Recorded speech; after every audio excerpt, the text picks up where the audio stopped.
Hello, and welcome to Enchanted Rose Costumes. So it's been about a month since Foundations announced their theme for 2021 for their competition, and I've decided that I want to try and enter it this year. The theme is Once Upon a Time, and since I'm a complete sucker for fairy tales, I have decided to go with the 1740s novel Beauty and the Beast as my inspiration for this project. So you may or may not know that Enchanted Rose was greatly inspired by Beauty and the Beast, so I think it is very fitting to pick that for my inspiration for this project. Now I have a couple ideas of what I would like to do with this project.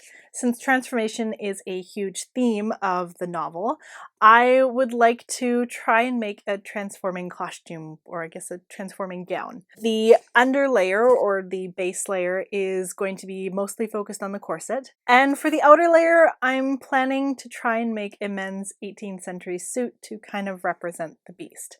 So I'm thinking of using the rose for my main inspiration for the underpiece. So I have a couple ideas, I've written them down, but I need to get those ideas out on paper first. So I have my book, I have Nora Wa's The Cut of Men's Clothes for some men's 18th century inspiration, and I have my sketchbook. So since it is a gorgeous day outside, I have decided to head outside for a little bit to sketch some ideas, and I would love for you to join me.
So it has been a while since I last kind of updated on how this project is going, and I just had a couple things come in the mail, so I figured I would show you. So these just came in the mail.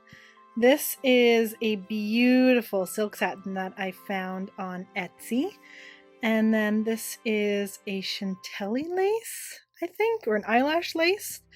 So that is going to be used along there, which I think is actually going to be gorgeous. And then these are some beautiful gems that I've picked up. So I think I have 3,800 of these and then 2,000 of those. Yeah, I think those are the numbers. I'll have to check the order form. This is not showing up correctly on camera right now. It is much more of like a deeper red rose versus this bright red that you're seeing. And let me just move this a little bit. I'm going to be cutting into this once I actually start getting the corset together, and then it's going to be like that design there. And I've also changed the design a little bit. I am going to be adding sleeves and kind of like a shift underneath, so I think that'll be really pretty. I'm probably gonna get rid of that then, but yeah, I don't know, I'm so excited. This is gonna be so pretty. Okay, I will leave this here. Okay, it is the start of the new year. I have all my materials and I've chosen my corset pattern. The pattern I've actually decided to go with is the Ref W corset pattern by, I think it's Atelier Sylph? Atelier Sylph? I don't know how you pronounce it. Anyways, if you want this pattern, I will link it down below. You can get it on Etsy. Now, the shape of this corset is different than what I originally wanted for my design. Like, if you look at, so that is the shape for my original design, and that is the shape of the corset I'm using. So it's a bit different, but I really, really like how curvy this corset pattern is, so I am fine with it being a different shape. And I'm so excited. It's gonna be so pretty. Now, I have quite a lot of work ahead of me. The corset pattern is only one size. The original bust measurement is 30, the waist is 19, and the hip is 35.5.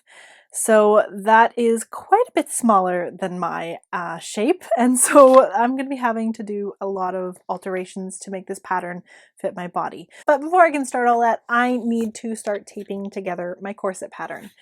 And while I'm doing that, I'm going to let sponsor Marika jump in to talk to you about the sponsor of today's video. Hello everyone!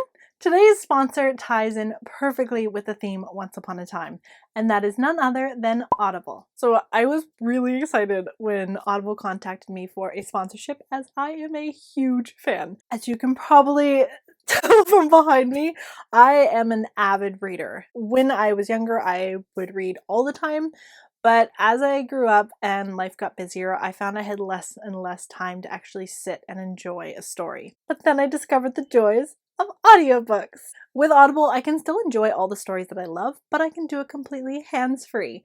So I can enjoy it while doing dishes, while folding laundry, because, oh my goodness, when you have kids, you have a ton of laundry. It never ends.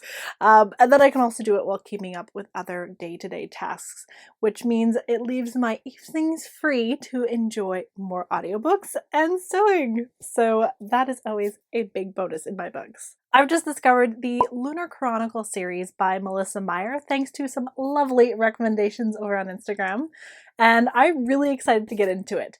The series is a bunch of different retellings of fairy tales, and the first one, it looks like, is about Cinderella. So according to this little book blurb, it is a mashup of fairy tale and Terminator set in a Star Wars type world. So that sounds very intriguing to me, and I'm really excited to give it a listen. So that is what I'm going to be listening to while I put together my corset. I think it's about 10 hours long. So that should be more than enough time for alterations and taping, and yeah, that's gonna be really good. Now, audiobooks aren't the only thing that Audible actually has to offer. They also have a wider range of podcasts, or if you have trouble falling asleep like me, they have Audible Sleep, which has meditations, bedtime stories, and more. Audible members get one free audiobook a month, plus full access to the Plus catalog. To try Audible for yourself, you can visit audible.com/enchantedrose or text Enchanted Rose, one word, to 500-500 to start your 30-day free trial today. Also, let me know down below what you've picked for your first audiobook. Thank you so much, Audible, for sponsoring today's video. Back to you, Sewing Marika. So this is what I have so far. My paper pattern is taped together and I've just pinned it to my mannequin. You can see how much of a difference there is from my body to the pattern. So I'm going to have to be making quite a few alterations to kind of get this to work. Now I am referencing the original, I guess, picture just to kind of see where all the seam allowances and everything needs to line up. And so that's going to help me really kind of enlarge the pattern. But also just seeing it like this just gives me the visual reference of where I'll need to add everything. So I think this is a good jumping off point, and it's time to start slashing and spreading this pattern to make it fit me.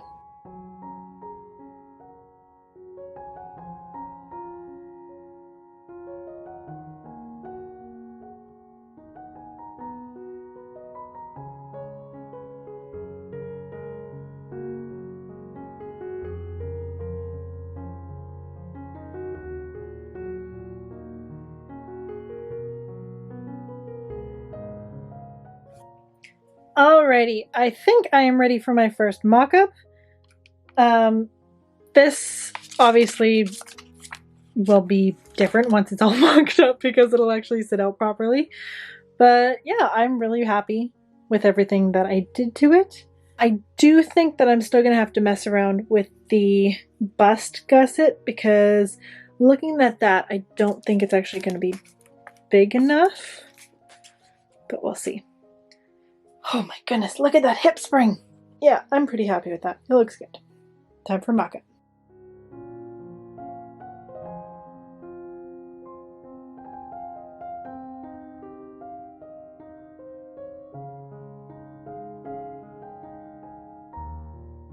For my second mock-up, I had to add this in the back here just because it was too tight when I put it on. And I was getting some weird pulling right in here, so I've split the seam a little bit, and I'm going to be adding about, not even 1/8 of an inch to this piece here just to get rid of the pulling that is happening. Also, once the bones are properly in, that will help as well. But so far, I think it's looking pretty good. This side I've also let out. It's a bit more on this side. That may just be the way I've padded it. But all in all, I think it's pretty good. This pattern definitely has a caboose. But it definitely gives the flat front look for the corset, so that is exactly what I'm going for, which is very good. Okay, this is my third mock-up and I am so close. When I have this on my body, like when this is on here, it's looking okay, but when it's on my body, I get a whole bunch of wrinkles in here. So I have shared some pictures in my chat and they have come up with the recommendation that I add some more room in here and then raise the waistline just a little bit and then add some more room in here. So this is how my finished alterations look. What I've done is I've added quite a bit to the height of the waist for the hips, and then I've raised the waist on the rest of the patterns. So looking here, this was obviously the original line. This was for my third alteration, and this was my fourth alteration. So I added quite a bit to the hip area just to give me some space in there. When you look at this, the original pattern you can see is still there, and all the stuff that I've added is these lines here. Now I want to kind of show you this right here was my original alteration for the first time around, and you can kind of see how different it is. So I've added a lot to the front, and I've changed the shape for the bottom, and in general my alterations were the same for this front piece, but just how I added the room to the piece changed. When I slashed and spread it this way, I found that I lost the straight front aspect of the corset, and so I had to figure out how I could retain the straight front corset and still get the room I needed. So looking at these two shapes, you can see just, you can still see how similar they are, but you can also see the differences I've made in the alterations. So with this side, it was much too roomy in the front, and so this is the shape that I went with, which is essentially the same size as the original pattern. I've just added some in here, and then I've raised the waistline and added some more room to the hip. I also added some points for lining up the pattern. The original pattern doesn't actually have any points for lining up the pieces, so that's something that I added to my pattern as well. So this is the other big piece that I did an alteration on, and it is the kind of side back piece. So instead of doing the alteration right at the waist and at the top, I kind of moved it to the middle. And then I also didn't fully add the same amount that I added on my first one. My biggest change was how much room I added to the hip area. So this one, I didn't really do any alterations to the hip area.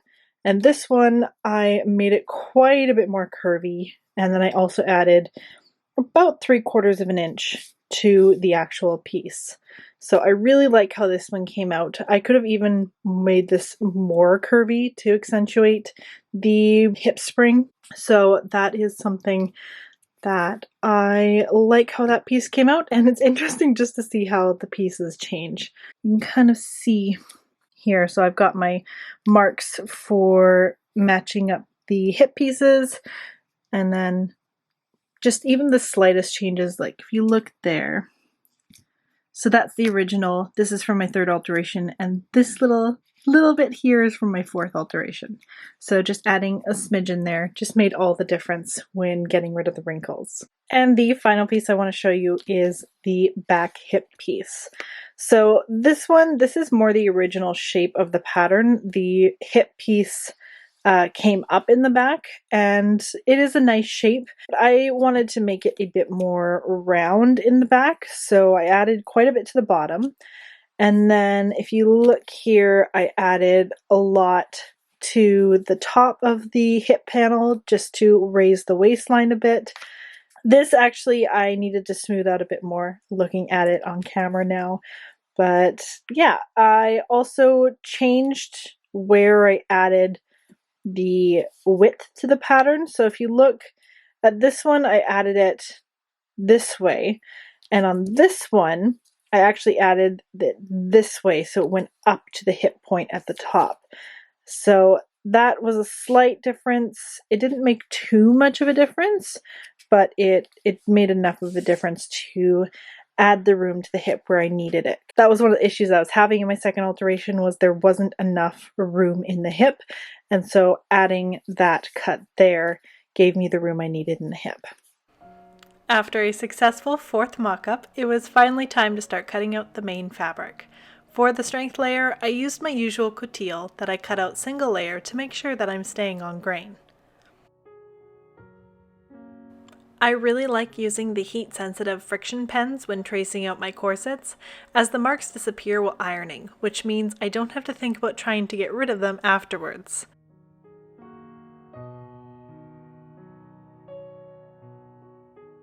The seam allowances in this pattern do vary, as some of the seams are felled seams, and so I made sure to take that into account when I was adding the seam allowances back to the pattern.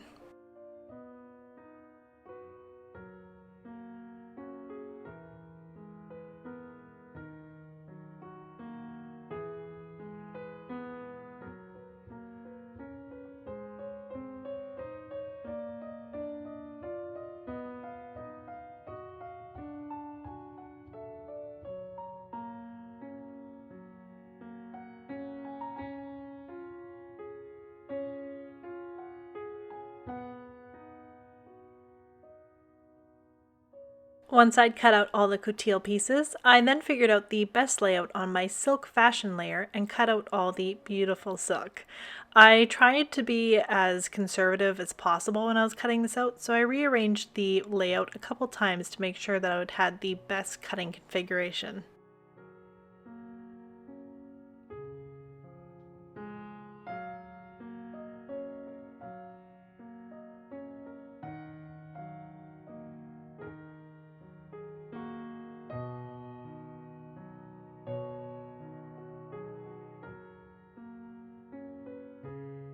Once everything was cut out, I then began roll pinning the silk to the coutil. Roll pinning is a technique that reduces or eliminates wrinkles if done correctly, as the outer layer or fashion layer has to travel a bit further than the underlayer, and this technique allows for that to happen. Essentially, the outer layer is pinned with a slight amount of ease, and that ease can be added by either folding back the seam allowance and pinning along the edges, or the piece can be laid over a curve such as a ham and then pinned along the edges. After roll pinning each piece, I then flatlined the silk to the coutil. Because some of my pieces needed the seam allowance to be felled, I opted for the folded seam allowance to add extra ease. Now, not all of my pieces needed to be felled, so that did actually cause me some problems down the line, but I could have solved that if I had used the ham for the roll pinning instead of using the folded technique.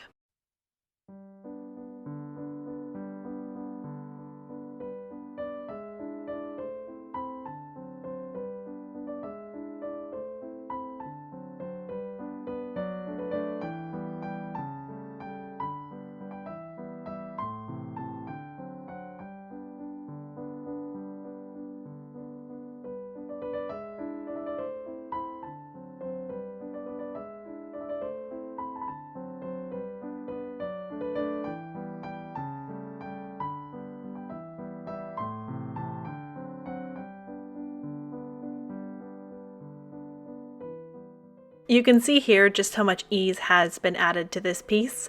I think looking back at it now, I didn't need to add this much to the buzz cut, but in the end I was still able to make it work, so I'm not upset.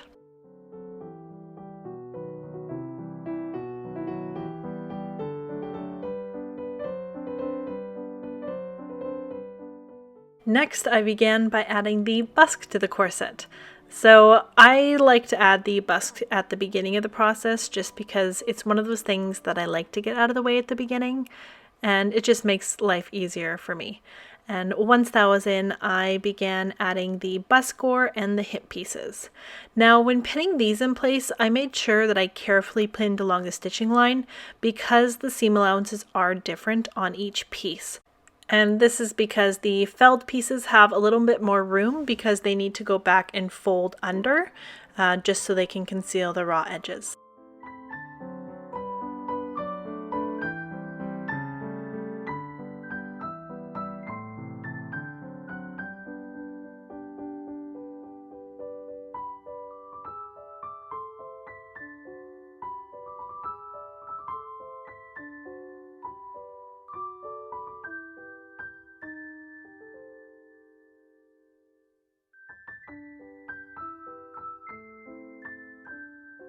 When sewing in the bust gore, I only pin and sew one side before I work on the other side, just to make sure I can get that nice point at the bottom.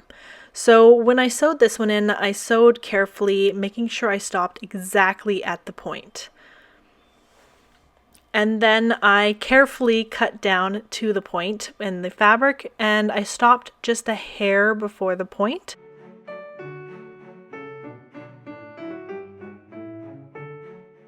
And then I flipped the gore out and matched the opposite side and pinned everything in place.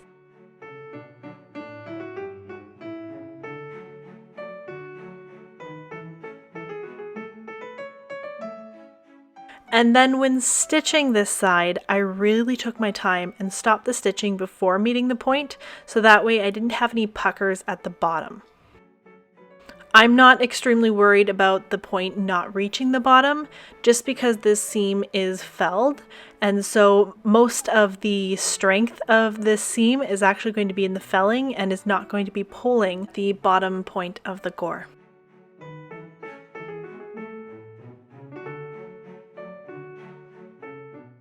After I finished putting in the second bust gore, I then continued sewing the rest of the corset together.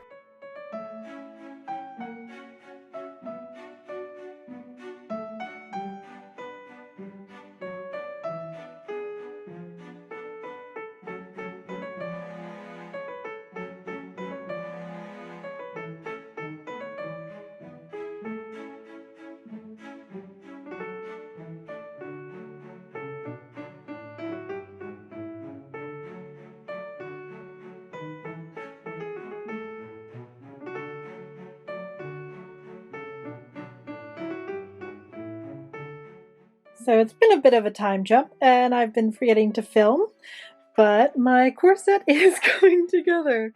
The next step is putting in the boning. So I need to sew these in onto the inside, but it is 1 in the morning, and that is something that I need to take my time with, so it's time for me to head to bed and do this in the morning. And then once all the boning is in, all the sprinkling, theoretically, will disappear. For my boning channels, I used 1.5 inch wide twill tape and kind of just placed them wherever I wanted. The pattern did have a kind of placement guide, but since I had altered it so much, it didn't really work with the guide anymore, but in the end I made it work. Now, something that I do regret is that I just pinned all the boning channels in place, and I really wish I had taken the time to just baste the twill tape instead of doing that, as it would have been much easier to sew in the long run. And when it came to sewing the boning channels, I sewed down the center of the tape first, and then I sewed the outer edges of the channel.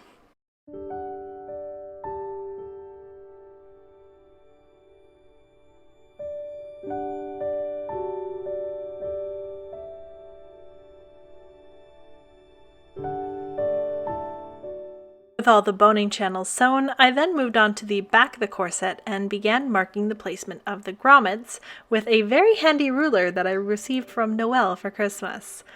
And then I used a leather drill punch to cut through all 4 layers. Now, I know some people do not like cutting into the fabric, but I find it's just a lot easier when placing the grommets. Also, when using the drill punch, I always make sure I have a scrap piece of leather under the project just to keep the punch from getting damaged.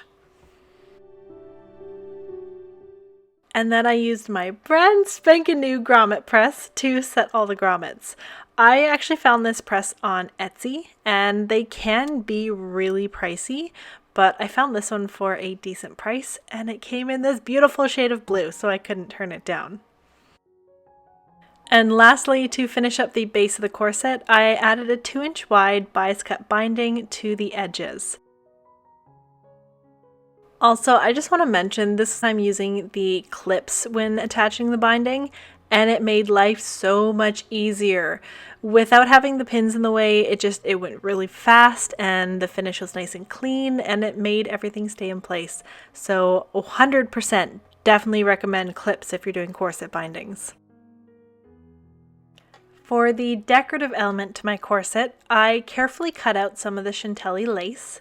The lace I picked was the same on both sides, so I was able to flip it over to mirror the design, which made me really happy.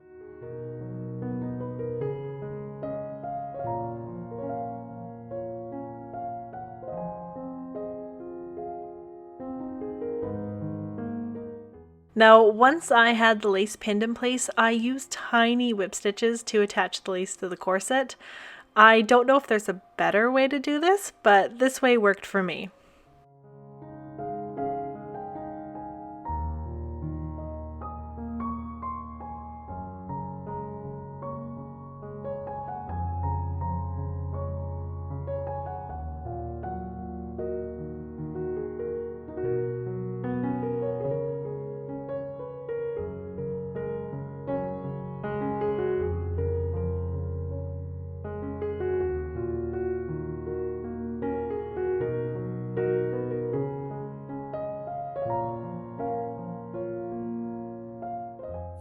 So I realized that I'm going to need to put something in the back to hide the way that I've done my gown.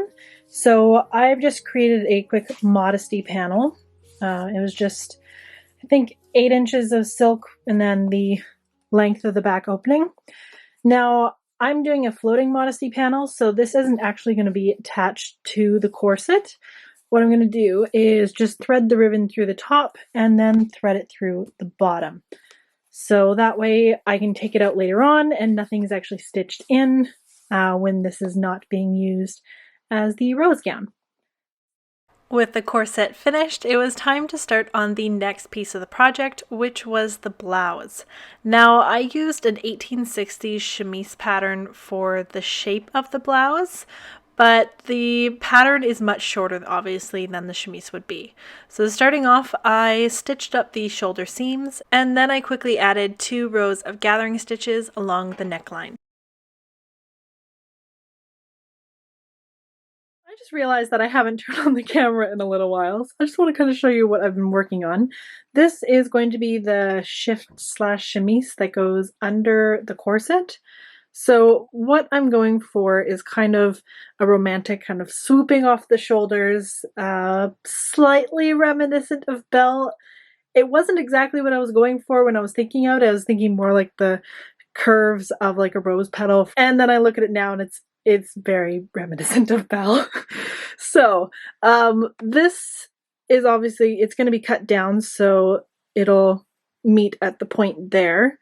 But it just swoops around the back, and then the corset, oh, lighting is not great, the corset will come up to here, so this will be covering the corset, and then I'm going to also be adding sleeves to this. Now I'm not sure if I'm doing it in organza or tulle or chiffon. I have, I think, enough of each of them, so I'm going to see what I like best. I think the tulle will be the most like romantic and floaty because it'll obviously be quite sheer, but I do like how drapey chiffon is. And then I also really like the structure of organza. So it just depends on what I'm really going for the look.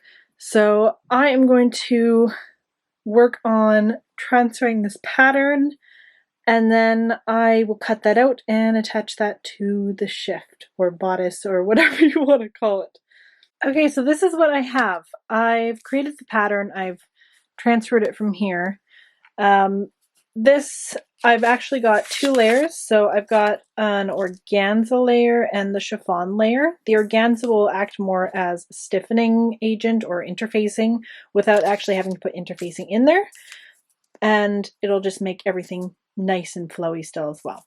So I've got the chiffon, the organza. I'm going to stitch this up and then attach it to the bodice. I'll have to mess around in here, cut some in a way in there so I can get that all to line up nicely, but I think it is going to work.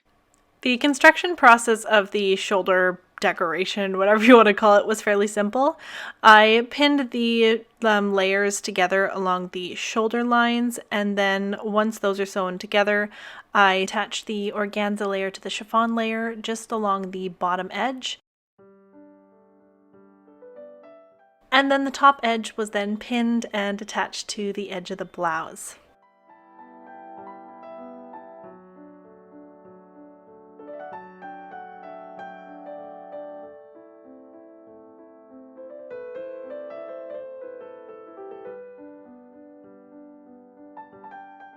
So this is where I'm at right now. The blouse is almost done. I just need to add these sleeves to it, and then that is finished. I actually still need to finish sewing the lace on this side because that takes about an hour and a half. So this side's done. I finished that last night. So yeah, just adding the sleeves to this. And then I can finish working on the skirt because obviously pajama bottoms are not going to work for the outfit. I think it's coming along really nicely. I still do need to make the padding that goes underneath the corset because you can see there's quite a bit of room there, but that will also be filled out by the skirt. So yeah, I really like how this looks. I mean, just like, oh, look at that. It looks so good. Yeah, this is definitely more reminiscent of Belle than I was expecting, but I like it. I like it. It'll be good. Moving on to the sleeves, I wanted to create a bishop sleeve, so I traced out a long sleeve pattern from my pattern collection, and then I slashed and spread it according to the instructions in the Metric Pattern Cutting for Women's Wear. It's a great book if you're wanting to get into pattern drafting, as there's a lot of really great patterns that it tells you how to make, so I'll leave that down below if you're interested.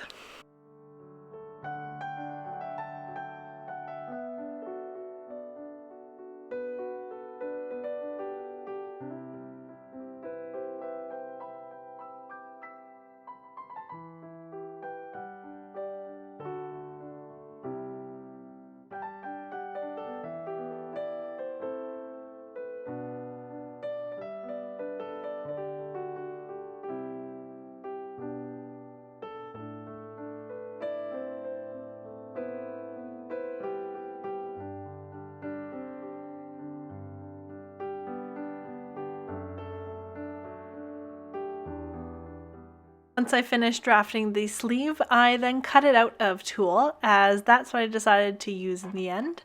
I'm really happy with how that turned out. And then after I sewed up the side seams, I then put in 2 rows of gathering along the top and the bottom of the sleeve.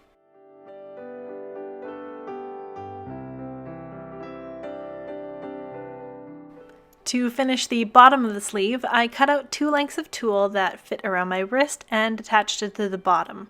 Now, because I didn't want to add an opening for the tulle to fit over my hand, I made sure to cut it with the stretch.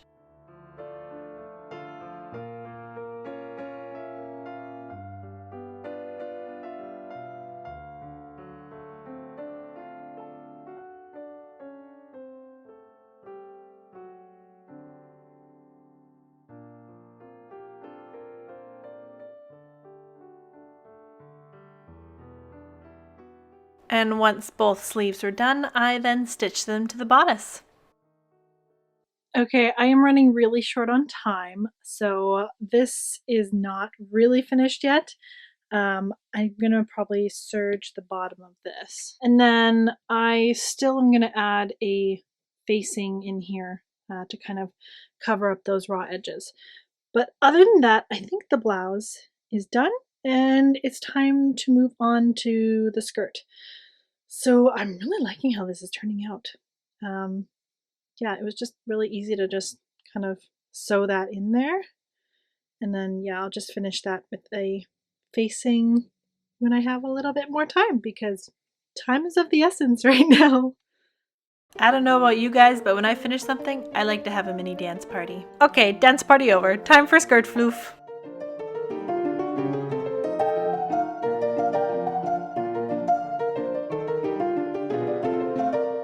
For the base layer of the skirt, I decided to create a slight high-low circle skirt yoke that I could attach the rest of the tulle to.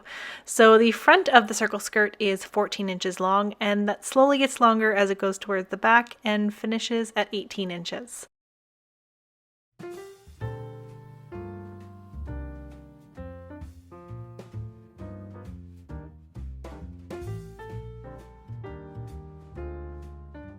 So I completely forgot to film the construction of that, but it is a little big in the back just because this is going to be actually worn under the corset, so it needs to fit my figure without the corset. I put a placket in the side so that will be able to be put on and off, which is good. And now that I've got essentially the yoke made, I can start attaching the tulle layers to create the skirt. So this is gonna be fun. So I'm gonna start with the under layers first, and then as I build from the bottom, I'm gonna slowly begin attaching them higher and higher. When this thing worn, I don't want any layers kind of going past here, so I'm just gonna mark that on here is as high as I want the tulle to go. So this is very exciting. I am really looking forward to putting all this together and attaching more tulle. For the bottom 2 layers of the skirt, I cut out 4 lengths of tulle for each layer.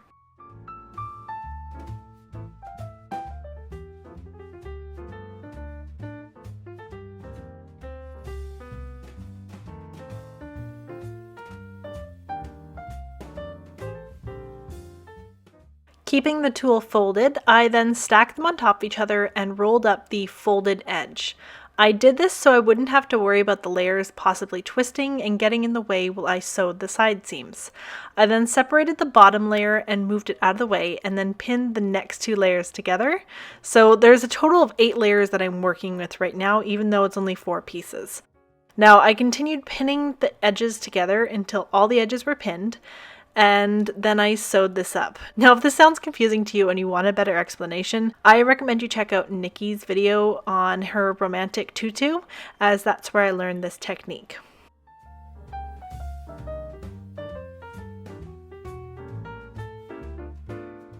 After everything was pinned, I then began gathering everything, and oh my goodness, there was so much gathering. I'm so thankful I had this gathering foot. And once everything was finished gathering, I then pinned all the layers of the tulle to the yoke and sewed them on one at a time. So this is actually the 3rd layer I'm working on, and then I added 1 more layer on top of this. The next step in the skirt was creating the petals. After a quick search online, I found some petal shapes for reference and sketched up several different petals in different shapes and sizes. I knew I wanted them to have a slight difference as they got smaller, so I ended up with 2 different shapes for each petal size.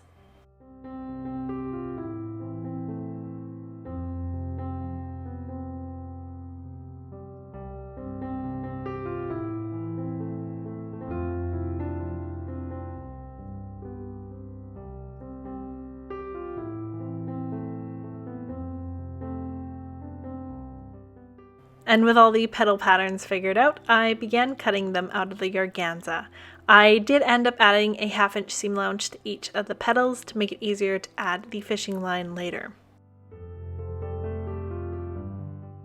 I spent the majority of last night cutting out all these petals.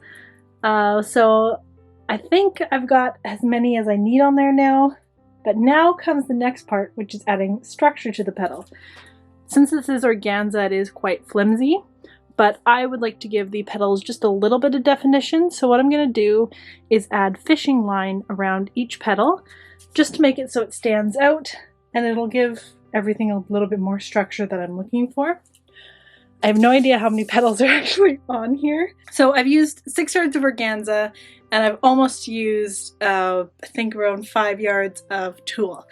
So there is a mixture of tulle and organza in here. The tulle, I think I'm not going to add anything around the edges. I'm more using them as filler to make the petals just a little more fluffy or poofy. All in all, I think it's looking really good so far, and it is time to start adding structure to the petals. So I have a sample that I've done here just to kind of see how well it'll come out. I think for the most part I'm quite happy with it, so I'm going to bring you over to the machine now and show you how I actually do this. First off, when adding fishing line to a project, I like to use a line that is 40 pounds or heavier. I find the lines that are less than 40 pounds to be too thin and not really strong enough to hold up the materials. When attaching the fishing line, first I set my machine to a narrow to medium width zigzag on a short stitch length. With the seam allowance folded over, I then push the line into the folded edge and stitch right along the edge. I stitch just far enough over so one side of the stitch is on the fabric and the other side is not. This way I'm able to encase the line in the material and create a nice clean finish along the edge of the petal. Now this process is not a quick one. I think it took me between 10 to 15 minutes for each petal depending on the size. So if you are going to use this on a project, be prepared to be at your machine for a long time. And after several hours, they were finally all done. So here's my giant pile of petals. So the next step that I have to do is iron around the edges to get rid of the wibbly curve. Now sometimes this curve is actually quite nice, but for what I'm going for, I would prefer the nice clean edges like this. There you go. So I prefer the cleaner edges of these ones, which I've actually already ironed a few, compared to, let's get a smaller petal. There's one. There you go. So now you can kind of see the difference of an ironed one compared to a non-ironed one. So that is my task for the next little bit. So with my iron on low, to make sure I don't actually melt the organza or fishing line, I carefully worked my way around each petal. Now to help ease the petal edges, I also slightly pulled on the fishing line just to create a bit of a dome shape for each petal.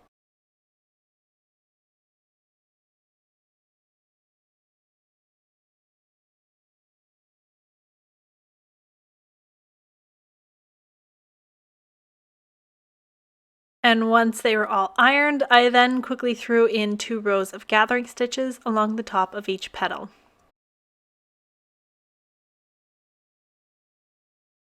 So I finished sewing on the gathered tulle layers. So there's about 4 layers in this skirt, which is doing pretty good. And now it's time to add the petals. So I have the 3 different sizes. This is the largest, this is the medium size, and this is the smallest size. I think I have 10 of these, 9 of these plus tulle ones for filler, and about 10 of these. So it is time to just start pinning them on there. I don't want the petals going above this level here because then it starts affecting my hip area in my corset. So I've just kind of marked that off in there, and then like that's the center front and center back and the sides. So let's get to it.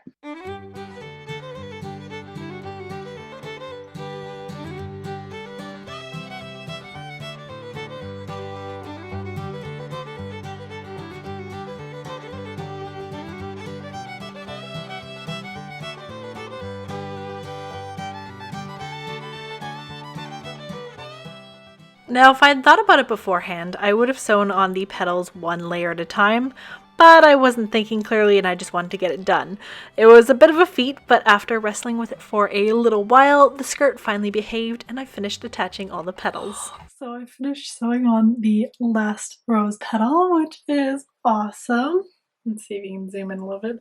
I really love how it is looking. I am not really tightened into this corset, so it's not giving me the whole, it's not giving me the tilt forward, but I really like how this looks. So I still need to add all these sparkles to it, but I'm so happy. It's like 2:30 in the morning right now, so I'm trying not to speak too loud.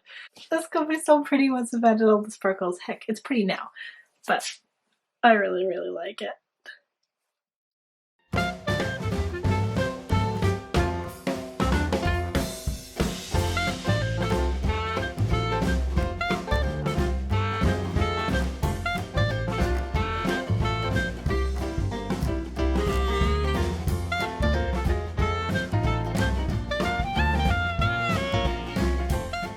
With less than 12 hours to finish up the dress before the deadline, I began attaching all the gems.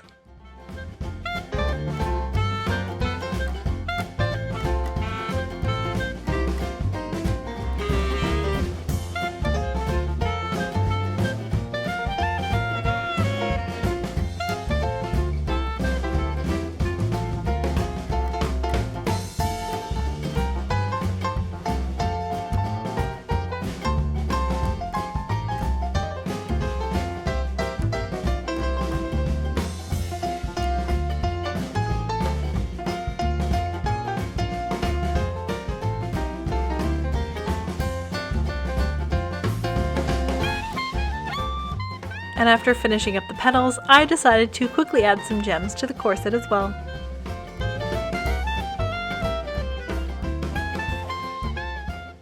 And after a rush to the finish, the dress was done.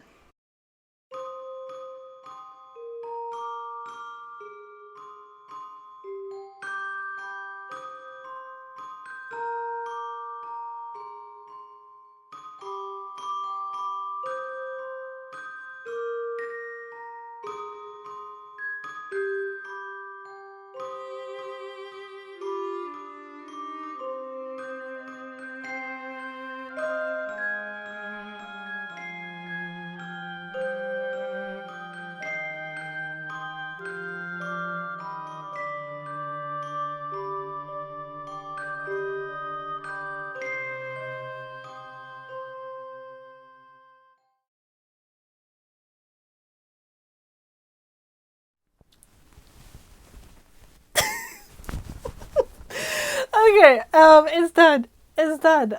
I got it done in time. I was sewing this, I finished it at 3 in the morning of this being due, and then I had to still get photos and upload it. So that was a long night. Probably not going to do that again. I say that now. Anyways, so the rose portion of the gown is complete. I hope you enjoyed this video. I had a lot of fun making this. My, I guess, vlogging skills were kind of bad on this one. I found I was getting caught up a lot in this project just sewing and not actually recording anything because I was on a deadline. But I hope that was enjoyable for you. I love how this came out. I did make the men's outfit as well that goes over top of this, but I'm going to be releasing that in a separate video because otherwise this video would be way too long. I'm pretty sure it's getting up there in how long it is right now. So I do love how this came out. If you have seen the short video already, then you will have seen how this transforms into the Beast costume, or I guess the Beast costume transforms into this. So if you haven't seen that, I will link it down below. I have not actually finished attaching all the gems yet. I want to add quite a few more gems, but because I ran out of time, I figured I would just add a little bit of the gems. Part of my inspiration for the petals is actually from this Dior gown, which is, I believe, from 1948. So if you can see on that gown, the petals are just covered in sequins and beads and whatever. Now, obviously, theirs are put on with tambour needles, so it's all done quite differently than how I've attached the gems to mine, because mine are obviously glue-on. But that is something that I still want to add more. One day, I definitely have enough gems to add enough. For materials for this project, I used a yard of red silk satin, which I got off of Etsy. I used 8 meters of black tulle, 8 or 9 meters of red tulle, 6 meters of the organza, and 2.5 meters of the red chiffon. Or at least I bought 2.5 meters. I didn't actually use it the full amount. But yeah. I really love how it turned out. It's so pretty. The sleeves look great. Having the tulle on the stretch versus the non-stretch, so I didn't have to, sorry about that. So having the tulle being stretchy, instead of having an opening that I'd have to close, was actually something that turned out great, so that is good. Now, obviously, I still have the men's portion of the transformation to create, so I'll be releasing that shortly. I didn't finish it completely for the competition. I got it to a point where it was a basic finish, so there's still a lot more embellishments that I want to add. So I'm really excited to now finally finish up the second half of this 2-part series. It's not really a 2-part series, but it kind of is. It's 2 separate projects that I've joined together. So it could be a standalone, but who knows? Anyways, I really hope you've enjoyed this video. I will be back again soon. It's weird that this is the end of February and it's really only my first video of this year, but I have a lot of exciting plans for this year and I hope you are ready to come and join me for the ride. So I will see you soon and I hope you have a lovely day. Bye! Corset pattern from Atelier Self? Atelier. I think that's how you pronounce it. I don't know. I'm gonna try this again. Oh, I need to check how the sound is. How curvy this corset. But I really, really like. I'm off the deep end, watch as I dive in. I don't know the rest of this song. Caught in the shallow, caught in the shallows now. Evenly again, until the panic disappeared. There's a velvet blue-green, reminding me of the late. Oh no, my battery is dying! Ah! No, this battery's dying too!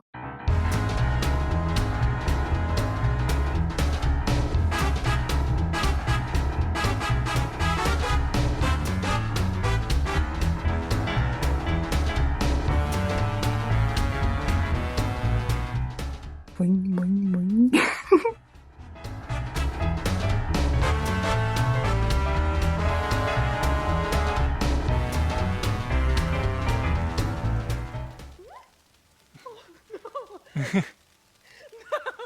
Stop. No, it's fine. Oh my god. These are the outtakes.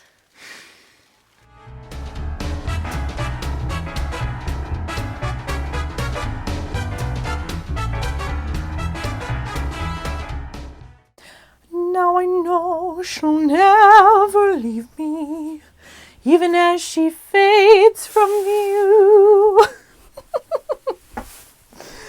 Bye.